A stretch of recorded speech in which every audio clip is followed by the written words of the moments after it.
This podcast is a member of the Oomph Podcast Network. Ang mga podcast na may oomph. Isa sa wildest fantasy ko is threesome with boys. With twins na boys. Ako, fuck them and get some money. Don't give him the satisfaction na nakukuha niya with other bitches. Yeah. Break their hearts. Fuck. I don't care. Fuck them and then leave. Hi, this is Amanda calling. And this is Tina Wells. And we are the Bewitches. Hello. Oh my God, you're so pretty. Mana lang ako sa'yo. Natingin ako sa boobs mo. Cleavage episode ba to?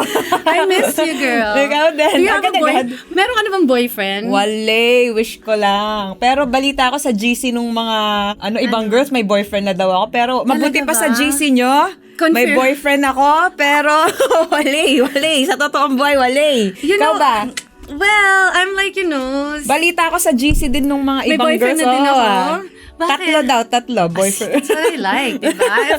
If God wants to give me 4, why can't I have 4 boyfriends? Who's making the rules, yeah, who's making diba? the rules? I can only have 1. Correct. Your life, your rules. Your punani, your rules. Right? So if I want 4 boyfriends, I'll get 4 boyfriends. Correct. Why not? Who's stopping you? Who's stopping me? Who's stopping us? Who actually invented this rule and this system? Yeah. Monogamy thing? Whatever is that? Anyway. Okay, we are talking about relationship and having 4 boyfriends. Why not talk about monogamy and sexual monogamy? Yeah. This is very important actually, lalo na sa bansa natin, because not everyone are educated enough about all this aspect of monogamy, polygamy, or whatever. Kahit naman ako, hindi ako masyadong ganun ka-educated, but I've read books and stuff and somehow alam ko na. So ikaw, what is monogamy? There's many different kinds of monogamy. There's sexual monogamy, there's social monogamy. Yung sexual monogamy is isa lang yung kasex mo at any period of time. Yung social monogamy naman, there are people, they're not sexually monogamous, they're sexually polygamous, but they are socially monogamous. Yeah. Meaning, they have sex with a lot of people, pero socially, isa lang yung finofront nila na partner ko. So we're talking about sexual monogamy and social monogamy. Yeah. And there are others pa na emotionally monogamous. They're not sexually monogamous, they're not socially monogamous. Like, they front to the world na marami akong karelasyon, marami akong kasex, but my heart and I'm only emotionally attached to just one person. So may emotional monogamy rin and emotional polygamy. Actually, from the word itself, monogamy, mono means one, gamy means partner. So one partner. Actually, you know what? Parang sa understanding ko and what I learned sa panahon, sexually monogamy is one sexual partner at a time. To be honest, we as humans, we are also animals. It's actually natural for us to discover other people and discover having sexual intercourse with other people. And here's actually my take with monogamy. I'm only in my 30s and this world is living in a very long time na, diba? Doon sa system na ginawa sa world, parang we are designed with the evolution na systemize tayo sa isang bagay. You are my partner, ikaw lang dapat, wala nang iba. But if you think about it, being with this person for 40, 50, 60 years because we are married. Because the world said na parang you guys are married, you have to be together. I'm not pushing people to have different kinds of partner. But we as humans, naka-design tayo to evolve.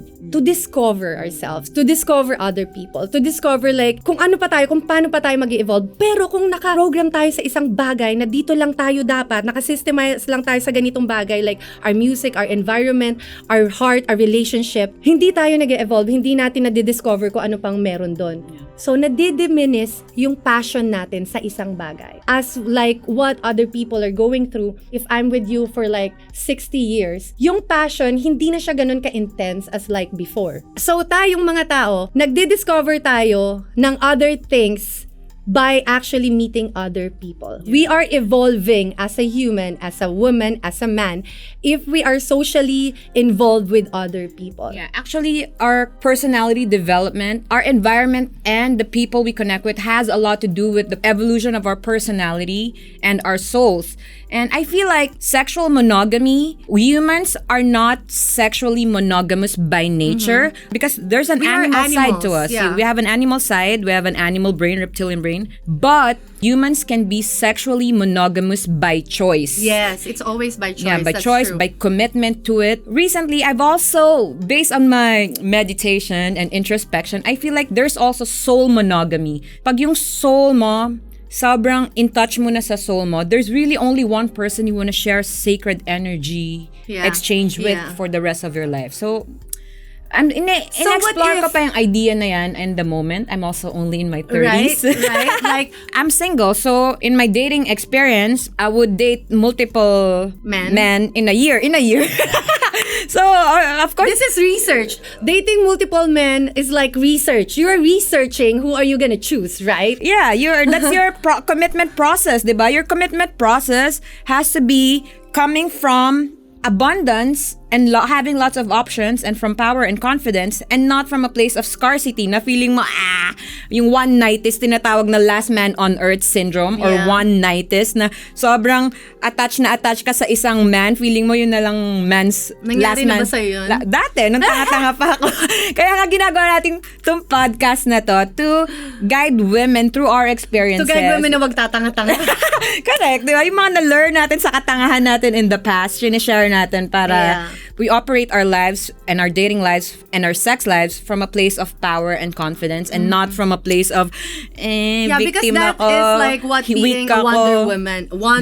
Wonder Woman. That is like what is a modern woman. Yun. Like we operate in kung ano yung nasa inside natin na tama, 'di ba? Our intuition, our power and stuff. So going back to monogamy, if we are like programmed at sinabi ng system na to na you guys are married, eto lang yung dapat nyong gawin at kayo lang dapat yung mag-sex forever and ever. Wala nang mangyayari. What do you think is going on around? That's when cheating happens.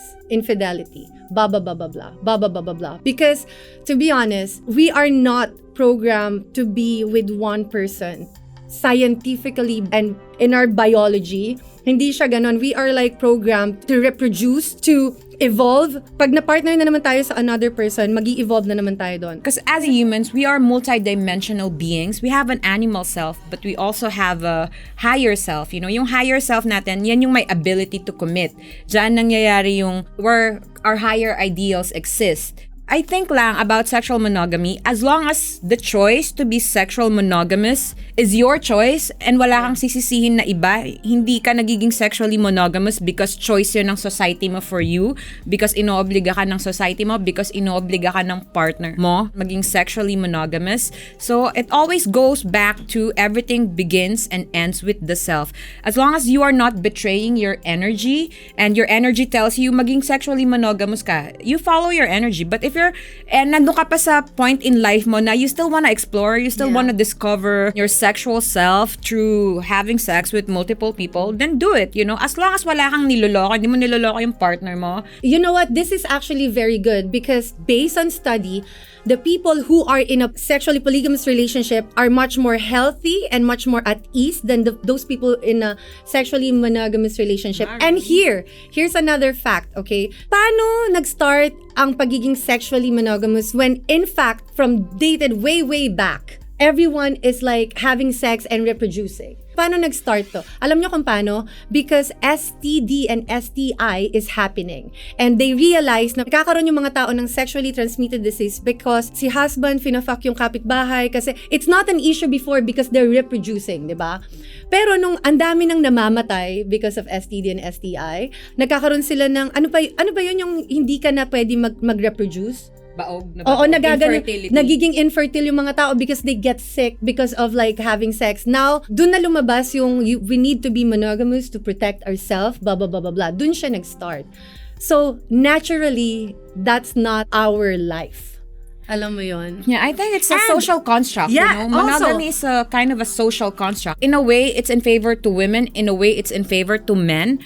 But you know who you are. You know what your needs are and your desires are. So, follow your own needs and your desires and operate your life accordingly. So, if you feel like this moment of your life, sexual monogamy yung bagay sa'yo, then do it. Yeah. If you feel like this moment of your life, ayaw mo ng sexual monogamy, don't. And it also comes down to communication. You have to communicate with your partner. Again, when I said na parang mas safer now, yung I'm not condoning to like people cheat and fuck someone. No. It's just that I'm telling you like the difference. Now, especially the people, because this happens, people are going into polygamy and stuff. So kung sino yung nandun sa polygamy na relationship, sila pa yung laging nagkakaroon ng communication. Kasi, alright, I'm gonna go out and like, I'm gonna do this and I'm gonna do that and then you can do this and you can do that. But we're like in a relationship, they have their own understanding. May sarili silang dynamic. And lumalabas sa statistic na yung mga taong nasa polygamous relationship, mas pinoprotektahan nila yung sarili nila from sexually transmitted disease kasi they're open They're open and mas aware sila. So they use condom, they protect themselves like because they don't want to carry any disease to their partners. Yeah. And para ikalat yun. So mas nagiging responsible sila kasi wala silang tinatago. Yeah. Ikaw ba, personally, would you want to be in a sexually monogamous relationship or ayaw mo ng sexual monogamy? I will. How about emotional and social monogamy? Basically, if I'm in a relationship with someone, I want to be like emotionally and sexually monogamous with that person at that lifetime. Okay? I could be like done with him after 6 years and go on to the next one. That is what I'm saying. You can be sexually monogamous like in a certain lifespan. Yung hindi mo na kailangan like pagsabay-sabayin, di ba? So anyway, even the people in a healthy relationship stay, not because of their partner. I mean like having like one partner, di ba? You get to be tired or like you get so used to it, wala nang excitement. Kasi nga, doon na tayo na program being with this person for like 30, 40 years, nadidiminis yung passion nyo sa isa't isa, right? Yeah. Even the people in healthy relationship, nagkakaroon sila ng problem. Why? Kasi it's not because of their partner. Somebody is looking for another evolvement. Parang ako, gusto ko ng excitement. Kailangan mahanap ko ulit yung sarili ko kasi somehow, I lost myself with that person because I'm with that person for like 50 years, 60 years. So, it's not really me anymore. So, yung mga tao, they're cheating not because of the person. They're cheating because of themselves. Hinahanap nila ngayon yung self nila na nawala. That's where you can find the sweet spot between honesty and still being in integrity with your sexual needs. I think if you're in a relationship and na-feel mo na gusto mo nang nasasawa ka na makipag-sex sa partner mo lang lagi-lagi, you feel like having sex with other people, I think radical honesty between two people sa relationship would be very useful and helpful para to make the relationship work so that you don't have to cheat on each other. Yeah. You know, so kunyari, be open to it na, babe, you know, I really love you, so emotionally and socially monogamous kayo sa isa't isa, sa world, yun lang yung binibigyan yung label na partner. Pero kung ikaw nafe-feel mo na sa sarili mo na this is not in integrity with me anymore, I feel like I'm suffering because I don't get to explore myself sexually with other people, then that's when you can open it up with your partner. And then, pag nag-agree yung partner mo, both of you honestly agreeing to a certain situation na, okay, emotionally and socially monogamous pa rin kayo, but you're allowed to fuck other people. You're allowed to like, that's being in like an open relationship. Like hall pass. Either you can have sexually open relationship, but still very deeply emotionally connected and emotionally monogamous. You can be like that. You know what? I totally get what you're saying, but do you think especially our country is ready for this? Because honestly speaking, this is what I'm saying nga, diba? Especially married people, especially people in a very long-term relationship, somehow nawawala yung sarili mo because how much you love the person, nagiging routine na kayo, ganito na yung nangyayari, nawawala na yung passion sa isa't isa, nawawala na yung excitement. So somehow, pagka lumabas tayo dun sa box natin at nakita natin na shocks, etong person na to, same kami ng frequency, nalalabas niya yung excitement na, yung parang, I feel alive. I feel something because of this person. That is you, again, na nagle-level up ka ngayon sa sarili mo. Kasi nga, tayo as a human, lagi tayong nag-evolve, di ba? So if we're stuck in one like dynamic for 60 years, how are we evolving as a human? How are we evolving sa socially? Somehow, ganun yung iniisip ko. So, it's always ends like, paano natin to ititake? Paano natin ititake yung monogamy? So, what would you do, kunyari, nasa 20 years na kayo ng asawa mo. May asawa ka na, 20 years na kayo together. You've been fucking the same dick. You've been riding, sucking the same dick for 20 years. And then you start feeling like you want to taste other dick. How would you open that up to your husband? That's it. You have to communicate. Communication. Kailangan meron kayong sobrang deep understanding. Kaya ito yung sinasabi ko is the society ready for this conversation? Is the society ready to like dig in? Kasi malalim na to eh. How are we gonna open na parang monogamy is okay as long as you talk about it? Okay, sige. I think yung mga stuff na alam natin ngayon, hindi natin to alam from way back. Yeah, from 2 years ago, 5 years diba? ago. So, hindi pa tayo ganun ka-evolve. Every day, nag-evolve tayo as a human and nalalaman natin tong mga things na to.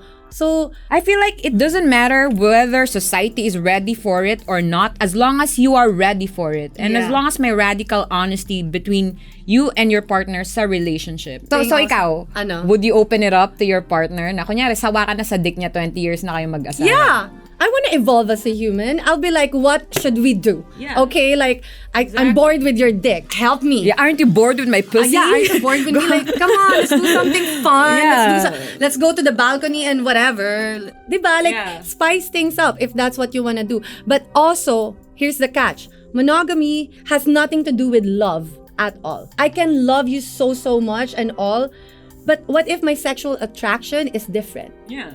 Diba? And your, So it's not really sexual connected. predilection is different. You're naturally, what if you're naturally polygamous, you know?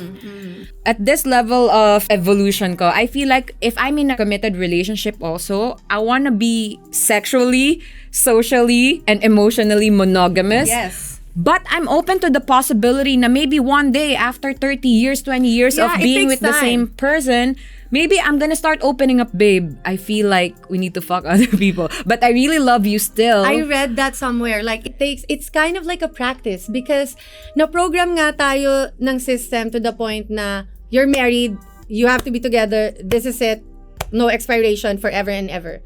Yeah, I feel like Diba? sexual monogamy, it's not inherently good or bad. I think it has a good side and a bad side. The good side is that when society dictates that you have to be in a sexually monogamous relationship when you're married to someone, then the system is protecting you from your husband having kids with other people. So may kaagaw ka sa resources mo. And pinoprotect din ng system yung husband mo na hindi ka mabubuntis ng ibang lalaki. So yung resources niya na pinangsusupport niya sa'yo, gagastusin niya para sa anak ng milkman, di ba? Na nakaisa sa kanya, na nakasingit. And there's a positive and a not so positive, so to speak, sa sexual monogamy. That's why you have to stop caring what society think.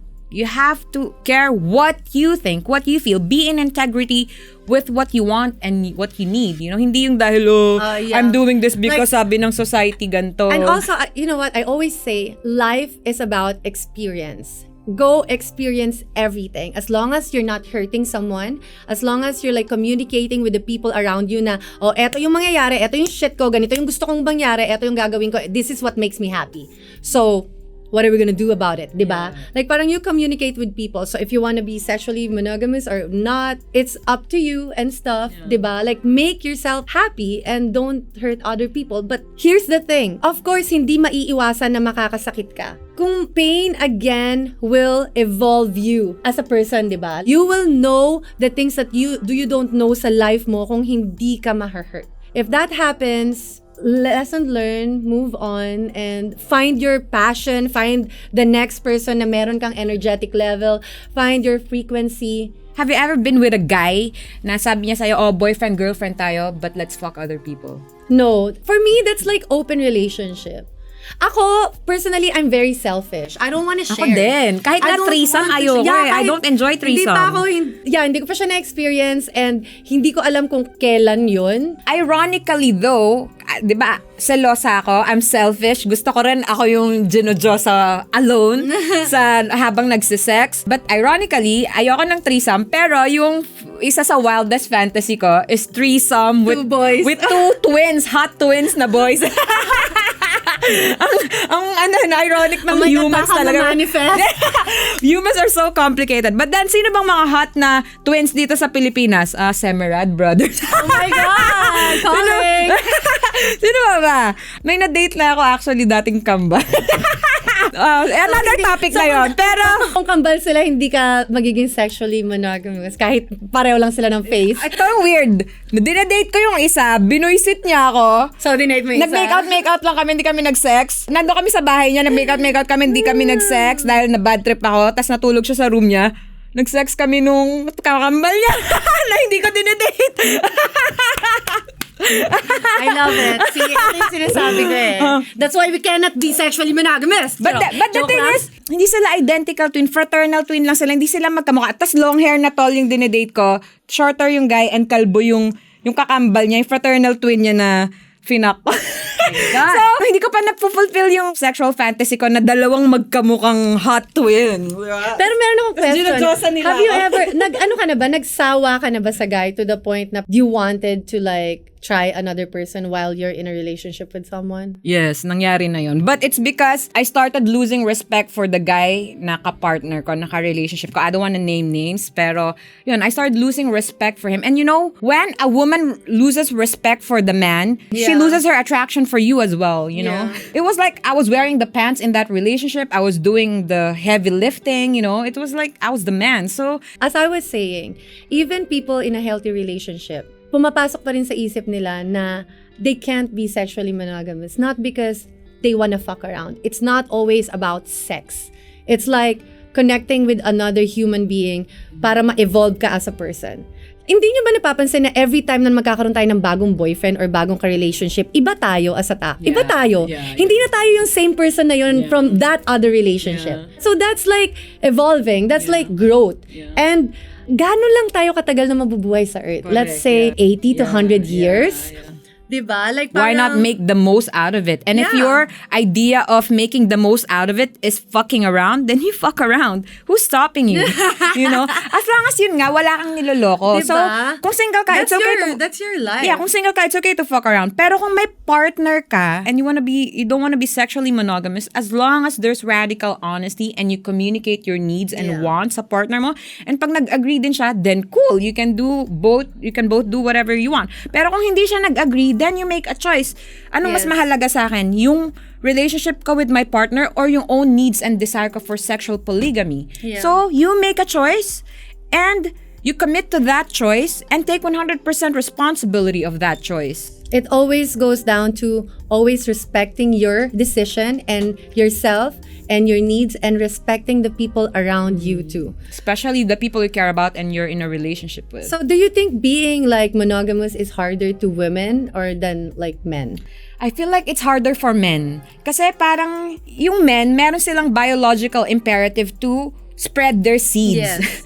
Kasi imagine mo, yung sabi ng biology mo, I have to spread my seed. Yeah. But then sabi ng another part of you, oh, you have to be responsible and spread your seed to only one person na you can provide for. I agree with you with like, men have it harder to be sexually monogamous. But then, to be honest, dapat level siya eh, kung ano yung consequence. Ngayon kasi, when you're a guy and you fuck 30 girls, you get praises. Yeah, but when you're a girl and you fuck like whatever, or like let's say just 3 guys, sobrang you're a whore, you're disgusting, you're ganito, you're ganyan.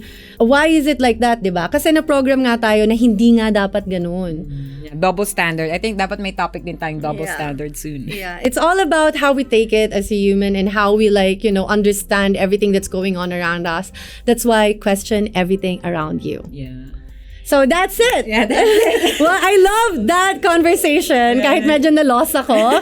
So, yeah, let's be sexually monogamous at a time. Per season ng life natin. Per season ng life natin. Yun lang yung dick natin. Oh my God, joke lang. Yeah. Follow us on Instagram and let us know what you think in the comments. What's your take on sexual monogamy? This is Tina Wells. This is Amanda calling. And that's for Bewitches. See you guys. Mwah.